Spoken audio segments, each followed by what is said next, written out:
বিএনপির সাবেক একজন মন্ত্রীর পুত্র, যিনি নিজে বিএনপির রাজনীতিতে সক্রিয় ছিলেন, তিনি শেখ হাসিনাতেই আস্থা রেখে আনুষ্ঠানিকভাবে ঘোষণা দিয়ে আওয়ামী লীগে যোগ দিয়েছেন। পিরোজপুরের একজন ইউপি সদস্য, যিনি বিএনপি নেতা হিসেবে এলাকায় পরিচিত, তিনি স্পষ্ট বলেছেন শেখ হাসিনার আদর্শ ধারণ করেন।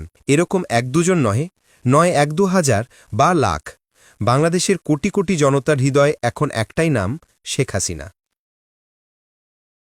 পরিবেশ পরিস্থিতির কারণে অনেকেই মুখ খুলছেন না হয়তো, তবে মনে মনে এখন সবাই শেখ হাসিনাকেই চাইছেন। মেটিকুলাস ষড়যন্ত্রের ৫ই অগস্টের পর গত ১৪ মাসে বাংলার অপামর জনসাধারণ অনুধাবন করতে পেরেছে দেশের সার্বিক শান্তি, শৃঙ্খলা, নিরাপত্তা, উন্নয়ন, অগ্রগতি এবং স্বাধীনতা ও সার্বভৌমত্ব অটুট রাখতে শেখ হাসিনার বিকল্প কেউ নেই। বাংলাদেশের মানচিত্র ও পতাকা আগলে রাখার জন্য শেখ হাসিনা ছাড়া আর কেউ নেই।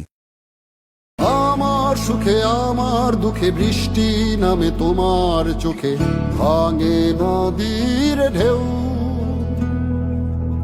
তুমি দেশে, তুমি দশে, তুমি আমাদের মতো কেউ।